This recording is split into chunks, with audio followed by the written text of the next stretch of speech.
여러분, 최고의 군인하면 뭐가 떠오르세요? 아마 막 엄청난 훈련을 이겨낸 그런 강인한 전사의 모습 다들 생각하실 텐데요. 그런데 말이죠. 오늘날 이 최정예 군인의 이미지가 기술 때문에 완전히 새롭게 바뀌고 있습니다. 자, 바로 이겁니다. 이 엄청난 변화의 핵심이 뭔지 한번 볼까요? 예전에는요, 전장에서 누가 이기냐, 이건 병사 개개인의 신체 능력에 달렸었죠. 근데 지금은 바로 데이터입니다. 데이터를 가진 쪽이 모든 걸 결정해요. 이게 그냥 역할이 좀 바뀐 수준이 아니고요. 병사가 그냥 최전선에서 싸우는 무기가 아니라 이 복잡한 시스템 전체를 지휘하는 전략가로 아예 근본부터 진화하고 있다는 뜻입니다. 자, 그럼 미래가 어떻게 될지 알려면 과거부터 좀 봐야겠죠. 도대체 세계 최정예 부대들이 지금까지 어떤 전설을 만들어 왔는지 그걸 먼저 알아봐야 합니다. 이들이 바로 그림자 속의 엘리트입니다. 미 합동특수작전사령부, 그러니까 JSOC의 지휘를 받는 티어 1 부대들이죠. 이름 그대로 그림자 속에서 움직이는데 여기서는 속도와 정확성이 그냥 전부입니다. 단 한 번의 실수도 용납이 안 되는 정말 절체절명의 상황에 국가가 마지막으로 꺼내드는 카드, 바로 그게 이들이에요. 자, 그럼 JSOS의 핵심 전력, 가장 유명한 두 부대를 한번 볼까요? 먼저 육군의 델타포스, 영국의 SAS를 모델로 만들었는데 주 임무는 대테러 작전이나 인질 구출이에요. 그리고 해군의 대북으로, 우리한테는 실팅 6이라는 이름이 훨씬 익숙하죠? 여긴 이름처럼 해상 대테러나 아주 정밀한 타격 임무를 맡습니다. 진짜 각 분야에서 세계 최고라고 할 수 있는 부대들이죠. 아마 이 작전은 다들 아실 거예요. 2011년 넵튠 스피어 작전. 바로 오사마 빌라든 제거 작전이죠. 이 작전 하나로 대북으로는 그냥 전설이 됐습니다. 이게 뭘 보여주냐면요. 인간의 능력이 최고 정점에 달했을 때 뭘 할 수 있는지를 완벽하게 보여준 사례거든요. 엄청난 정보력, 진짜 외과 의사 수술처럼 정밀한 작전, 그리고 완벽한 실행력까지. 이게 바로 우리가 알던 최정예 부대의 모습이었습니다. 그런데 말이죠. 이렇게 완벽해 보이는 이들의 전설이 사실 성공만으로 만들어진 건 아닙니다. 좀 역설적이지만 이들을 지금의 모습으로 미래로 이끈 가장 큰 힘은 다름 아닌 정말 뼈아픈 실패의 경험이었어요. 자, 여기 보이는 이 두 사건이 바로 특수전의 역사를 통째로 바꿔놓은 아주 혹독한 교훈이었습니다. 먼저 1980년 이란 인질구출 작전, 독수리 발톱 작전이 실패로 돌아가면서 육해 고군이 따로 놀면 안 되는구나 하는 걸 깨달았죠. 그래서 JSOC가 만들어진 거고요. 그리고 1993년 영화로도 유명한 소말리아 모가디슈 전투. 여기서는 최정예 부대원이라도 정보가 없고 복잡한 시가전에선 속수무책일 수 있다는 걸 정말 처절하게 보여줬습니다. 바로 이 실패들 때문에 이대로는 안 된다. 기술과 전략을 완전히 뜯어고쳐야 한다는 목소리가 나오기 시작한 겁니다. 네, 바로 이 지점입니다. 뼈아픈 실패를 겪고 나서야 깨달은 거죠.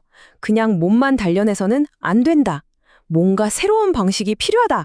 그래서 찾은 해답이 뭐냐? 바로 인간과 AI가 하나로 합쳐진 이 하이브리드 전사라는 개념의 등장이었습니다.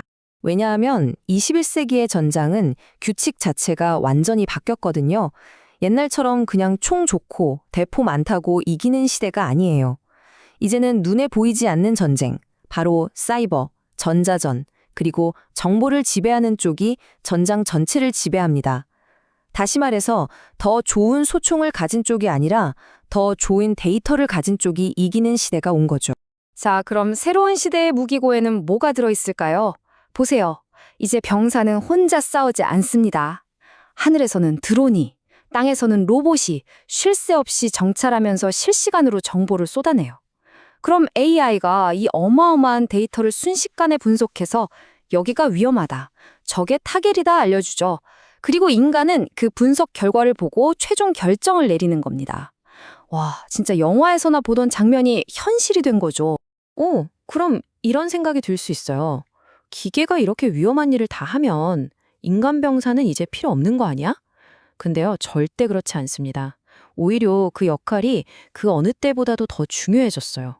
바로 이 문장이 새로운 모델의 핵심을 정확히 꿰뚫고 있습니다. 인간의 역할은 최종적이고 가장 전략적인 판단을 내리는 걸로 바뀌고 있다는 거예요. 생각해 보세요.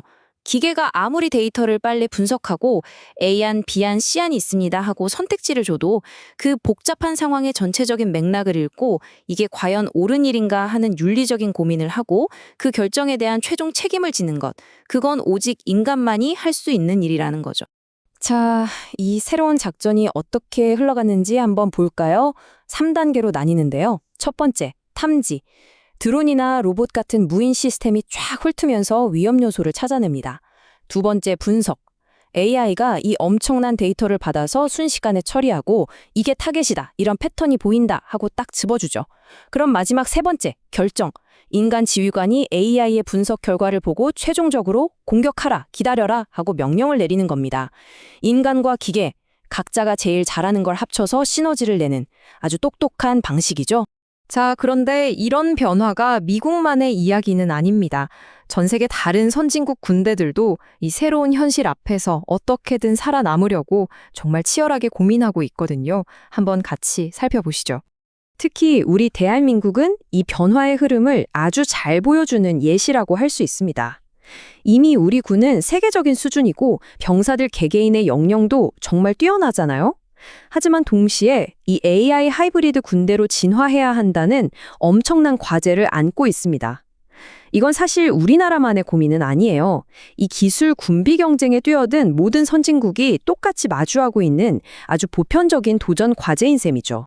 이런 변화를 성공적으로 해내려면 어떤 군대든 반드시 이 세 가지 핵심 과제를 넘어야 합니다.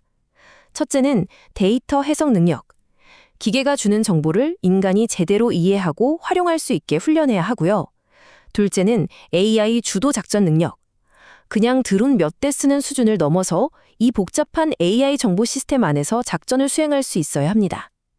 그리고 마지막으로 가장 중요한 윤리적 프레임워크. 결국 생명을 뺏는 마지막 결정은 인간이 해야 한다는 원칙, 그 시스템을 만드는 게 정말 중요하죠. 이건 단순히 기술 문제가 아니라 훈련과 철학의 문제이기도 합니다. 그래서 이 모든 진화가 향하는 최종 목적지가 어디냐? 바로 이 하이브리드 전사를 만들어내는 겁니다. 인간의 뛰어난 지성과 판단력, 여기에 인공지능의 엄청난 속도와 정확성이 완벽하게 결합된 존재, 완전히 새로운 개념의 전략가죠. 이게 바로 머지않은 미래, 전장을 누빌 주인공의 모습일 겁니다. 자, 그러다 보니 마지막에 이런 질문이 남게 됩니다. 만약에 기계가 인간보다 더 빠르고 더 정확하게 모든 걸 탐지하고 분석하고 심지어 조준까지 할 수 있다면 과연 마지막 방아쇠는 누가 당겨야 할까요? 이것이야말로 앞으로 전쟁의 미래를 결정지을, 그리고 우리 모두가 지금부터 마주해야 할 가장 근본적인 윤리적 또 전략적인 딜레마가 아닐까 싶습니다.